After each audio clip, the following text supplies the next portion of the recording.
Ya, tumpukan sampah yang didominasi oleh sampah rumah tangga menumpuk di kolong tol Tanjung Priok. Bau tak sedap akibat tumpukan sampah membuat warga sekitar terganggu karena bau tak sedap yang menyengat, terlebih saat hujan tiba. Salah satu warga mengatakan tumpukan sampah berlangsung selama bertahun-tahun. TPS Sungai Bambu ini membawahi 4 kelurahan yang berada di Kecamatan Tanjung Priok, Jakarta Utara. Sampah biasanya dibawa ke Bantar Gebang, namun saat ini terkendala karena TPS Bantar Gebang longsor. Warga berharap penanganan sampah di TPS Sungai Bambu dapat segera teratasi agar tak mengganggu aktivitas warga.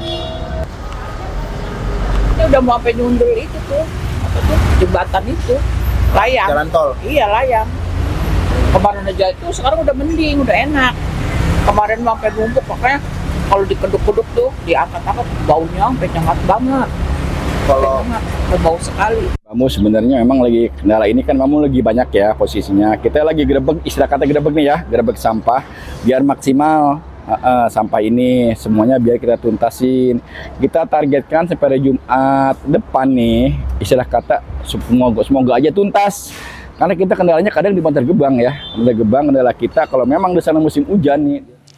Ya, bisa penumpukan sampah juga terjadi di Depo Rawa Badak Utara, Jakarta Utara hingga membuat warga terganggu. Untuk informasi terkini kita sudah bergabung dengan rekan Anissa Rizkia di Depo Rawa Badak Utara, Koja, Jakarta Utara. Selamat siang Rizkia, silakan dengan informasinya.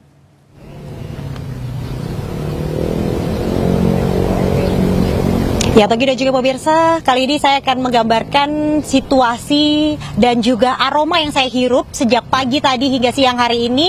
Bau menyengat tercium dengan radius sekitar 10 meter dari tempat saya berdiri. Ini merupakan depo sampah yang berada di Koja, Jakarta Utara.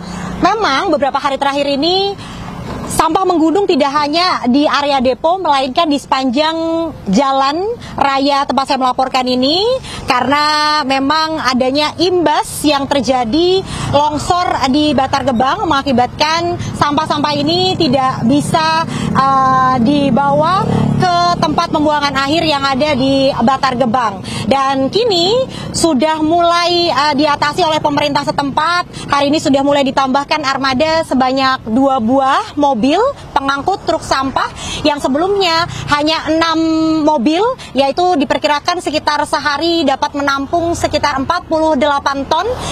Untuk per hari ini, yaitu di hari Selasa, sudah mulai mengangkut sebanyak 64 ton per harinya. Itu artinya memang sudah ada penambahan, dan kalau dilihat juga sudah tidak ada penumpukan, namun aroma yang begitu menyengat tidak hanya saya rasakan, namun tadi saya sempat berbincang dengan warga sekitar, yaitu di area pemukiman di sekitaran daerah depo.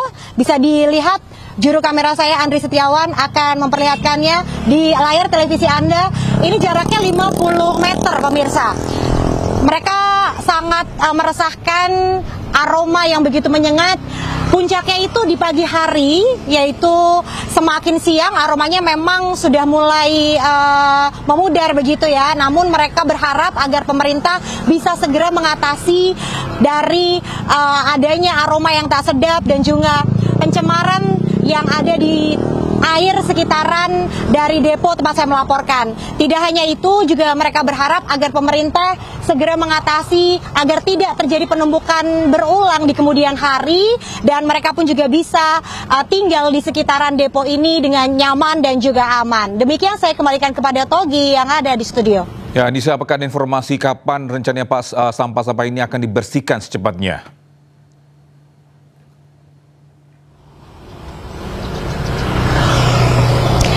Informasi yang kami dapatkan, Togi, memang saat ini sedang dilakukan pengangkutan secara berkala, dan tidak hanya armada yang ditambahkan, namun dari depo tempat saya melaporkan ini sedang dilakukan pembangunan, dan nantinya ditargetkan pada akhir tahun ini, yaitu di bulan Desember 2025, sudah bisa dipindahkan ke tempat yang lebih luas, di mana total ada sekitar lahan yang dibangun saat ini ada 283 meter persegi.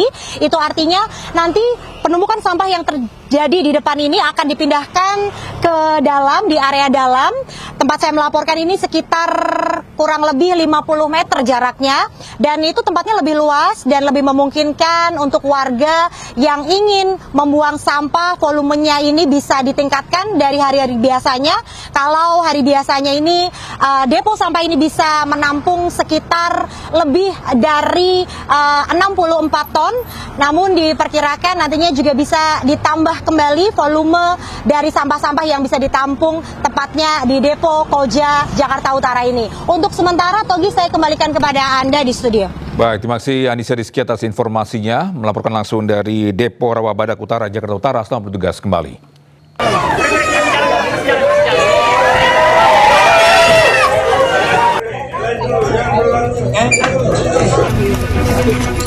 Kasus penculikan balita perempuan berinisial BL viral di media sosial. BL akhirnya ditemukan di Kabupaten Merangin, Provinsi Jambi setelah polisi menelusuri rekaman CCTV dan mengembangkan informasi dari lapangan. Polisi yang menerima laporan keluarga terus mengembangkan kasus penculikan ini karena tidak menutup kemungkinan ada sindikat perdagangan anak.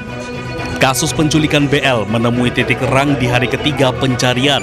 Ayah BL mendapat informasi bahwa wanita mencurigakan yang sempat terekam CCTV sudah diamankan polisi meski keberadaan anaknya belum diketahui. Hari kelima pencarian, ayah BL belum juga mendapat perkembangan signifikan. Meski sedang marak penjualan anak, ayah BL meyakini bahwa anaknya dalam kondisi baik. Hingga pada Sabtu malam, polisi berhasil mendeteksi keberadaan BL yang berada di Merangin, Jambi. Polisi bergerak cepat menjemput BL dan membawanya kembali ke Makassar pada Minggu siang.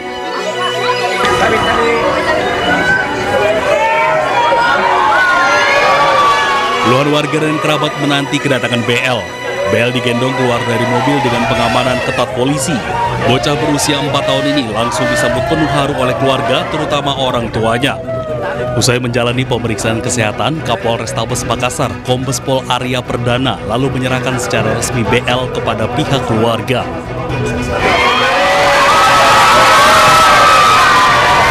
Air mata tak terbendung setelah ayah BL Dwi Nurmas memeluk erat putrinya yang menangis bersyukur dan mengucap takbir berulang kali.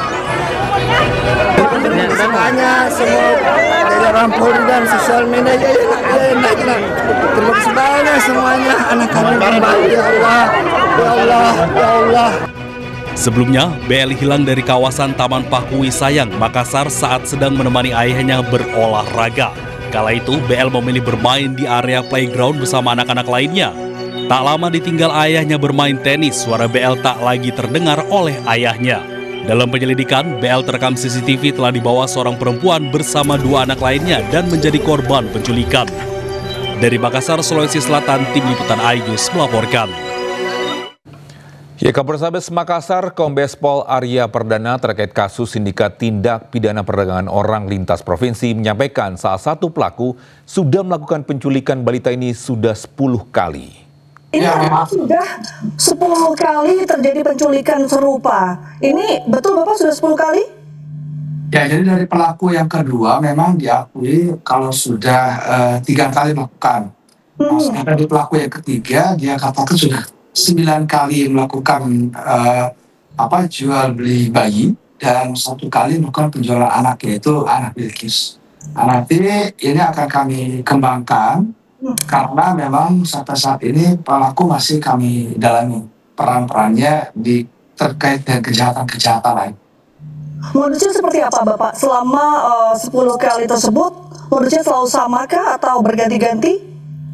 Ya, jadi modusnya ini sama. Dia mencari orang yang ingin mengadopsi anak. Nah, jadi dengan adanya keinginan dari orang mengadopsi anak secara ilegal, lalu mereka mencari anak-anak yang kira-kira bisa mereka jual. Nah, salah satu caranya itu dengan memanfaatkan orang lain untuk menculik anak yang memang tidak terlalu diperhatikan oleh lingkungan sekitar atau orang tuanya, sehingga ketika anak itu diculik bisa langsung dijual ke mereka dan mereka nanti alihnya adopsi.